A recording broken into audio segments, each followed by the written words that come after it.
This film is based on a true story. A young woman named Lizzie Bordem tries not to notice how her maid named Bridget is nervous. Soon after Lizzie entered her wealthy family's home, screams were heard. A body lay on the floor. It was August 4, 1892. Soon police questioned Lizzie, who claimed she didn't see anything suspicious. The officer was primarily interested in whether Lizzie's father had any enemies. 6 months earlier, a young woman came to work as a maid at the Bordem family estate. The homeowner, Abby, told the girl that from now on she would be called Maggie, and her duties would be limited to the first floor. According to Abby, her stepdaughters Lizzie and Emma are very unsociable, so the maid will not often see them. Abby escorted Bridget to her room, where she would live. The girl did not expect Lizzie to come to her in the evening. The woman was outraged to learn that Abby had given the maid a new name. Later, Lizzie was going to go to the theater, but her father said she would not leave the house unaccompanied. The daughter reminded her father that the theater was her only outlet in this life. Andrew took pity and let her go, but only until midnight. Other women in the town wondered why the Bordem house was always so dark. It turned out that Andrew didn't trust electricity and considered it wasteful. During the performance, Lizzie suddenly had a seizure. Later, the family doctor visited their home. Unfortunately, there is no medicine to help Lizzie's illness, so medicine is powerless to help her. When Lizzie regained consciousness, she saw the sister next to her. Emma promised her that everything would be okay.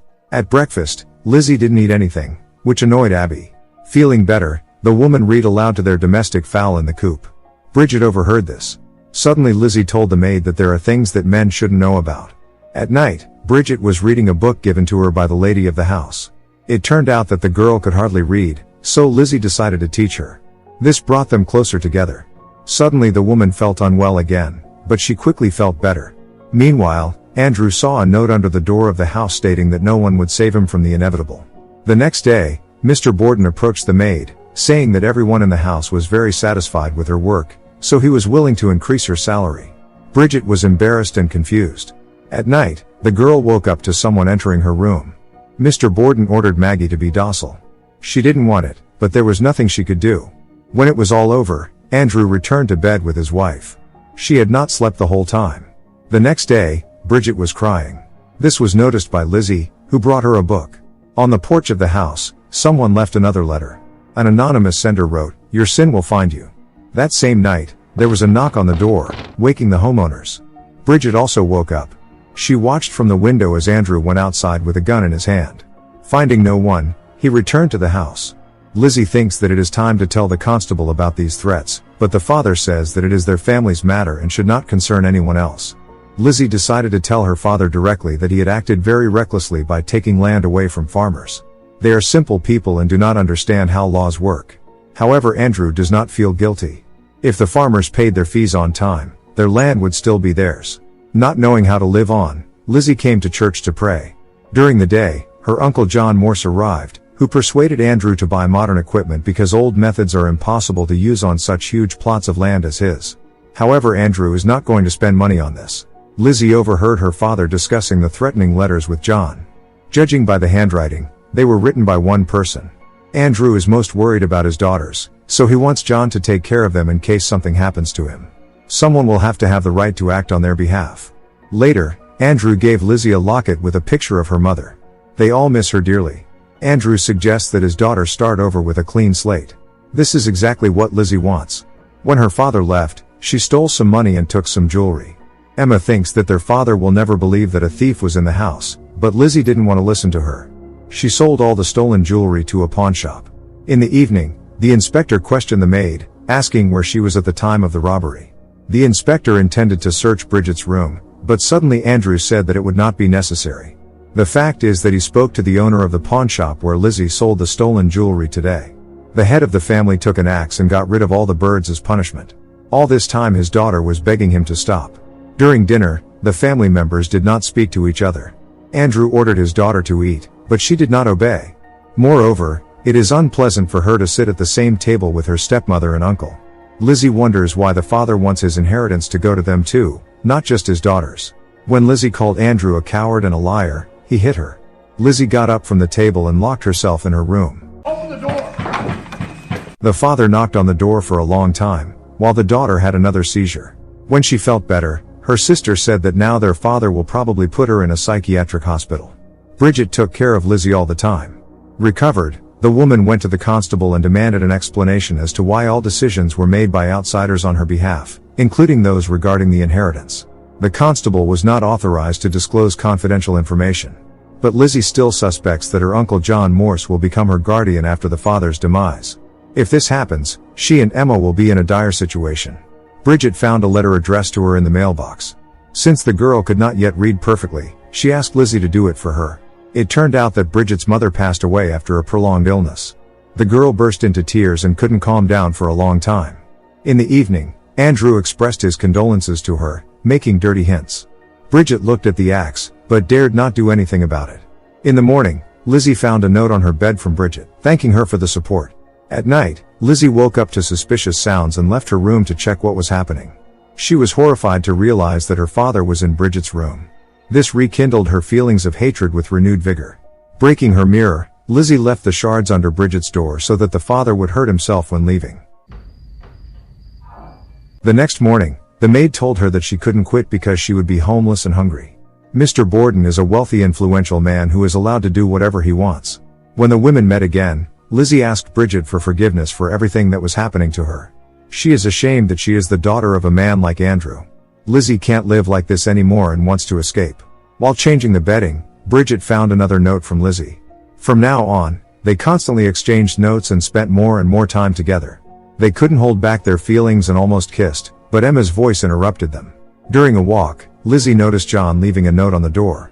At night, comparing the handwriting on the documents and the threatening notes, the sisters were convinced of their hunch. All along, the threats were addressed to their family by John, who dreams of taking over his niece's inheritance. Lizzie realizes that the father won't listen to them because he trusts John unconditionally. She decided to talk to her uncle, telling him that he can't get away with it. However, John wasn't scared, letting Lizzie know that she was not needed by anyone. That's the way it was and always would be. Bridget witnessed this. In the morning, Lizzie came to her room. It turned out that John had left at dawn without even saying goodbye to Andrew. Lizzie and Bridget could barely contain the passion that had arisen between them. Andrew came home earlier than usual and asked Abby where Maggie was. The wife doesn't like the fact that her husband is having an affair with the maid. Meanwhile, Lizzie and Bridget indulged in passion in the coop. They had no idea that Andrew was watching them. At night, he grabbed Bridget, insulting her with dirty words. The next day, Andrew told his daughter that she shouldn't spend time with Bridget. Mr. Bordem intends to fire the maid in September because his daughter's attachment to her is unhealthy. When Andrew left, Abby told her stepdaughter that the father would never forgive her. But Lizzie didn't care about the stepmother's opinion, who also wanted to send her to a mental institution. At night, contrary to prohibition, she came to Bridget and promised that she would not let anyone hurt her. They understand that the price of their love will be high, but they are willing to pay it. Finding her father's will, Lizzie burned it. Then someone took an axe from the shed. On August 4, 1892, the Bordem family estate was filled with wild screams. Seeing the father's body, Lizzie asked Bridget to run to the police. The maid behaved strangely. Inspectors arrived. It turned out that not only Andrew, but also Abby was dead. The inspector asked Lizzie if her father had enemies. Of course, Mr. Bordem had many enemies. Soon the funerals took place. John could not find Andrew's will and suspected that his nieces were involved in its disappearance. Lizzie became the main suspect. The crime weapon was found at the scene, the axe with hair. The woman also had a motive. According to the inspector, she hoped to get the inheritance that the father had bequeathed to them. Emma said it was all an absolute lie. Besides, in addition to Lizzie, Maggie was in the house at the moment of the crime. But the inspector did not consider this version because several witnesses saw the maid washing windows outside the house when the bodies were found. Lizzie came to Bridget's room to say goodbye. A few minutes later, the policeman came for her and arrested her. The woman was taken to a jail cell. What happened was all over the newspapers. The first hearing was held behind closed doors out of respect for Lizzie's family. One expert gave his opinion, saying that all the hair on the axe belonged not to a human, but to a bird. Meanwhile, John feverishly tried to find the will. Bridget wanted to leave. Emma still suspected the maid's involvement, but allowed her to leave. Soon John visited Lizzie in her cell, informing her that the experts had established that Abby Bordem had died 90 minutes before her husband. The law stipulates that if a husband dies before his spouse, wife's family inherits. The criminal clearly took this fact into account. In John's opinion, this is the most convincing evidence against Lizzie. But she defied provocation and denied her involvement. She is not afraid of John and told him that he will not be safe from this day forward. His only chance of salvation is to leave town. John was infuriated by this. Bridget wanted to write a letter to Lizzie, but changed her mind and crumpled the paper in her hand. The next day, Bridget testified in court. She was asked where Miss Bordem was at the time of the crime. Bridget said that Lizzie was in the yard all morning. It was a hot day, so there was nothing unusual about that. But not everyone found her testimony convincing. Despite this, Bridget continued to insist that Lizzie did not go into the house. Lizzie did not expect Bridget to come to her in prison. The girl asked her directly who she was to her and what she wanted. Lizzie replied that she just wanted to be with her. According to Bridget, this is impossible. They live in a world where men decide everything. Next events return us to August 4, 1892. In the morning, Lizzie ordered the maid to give a letter to Mrs. Bordem exactly at 9 o'clock. After that, Lizzie hid a bird from the coop in a basket. Bridget was very nervous, while Lizzie tried to behave deliberately calmly. After Lizzie took off her clothes, Bridget, as agreed, delivered the letter to Abby Bordem. Learning that her friend was allegedly ill, Abby was going to visit her. She did not notice Lizzie, who was in her room all this time. Lizzie attacked the stepmother and took her life. When Bridget saw this through the window, she felt sick. Lizzie got rid of the traces of the crime.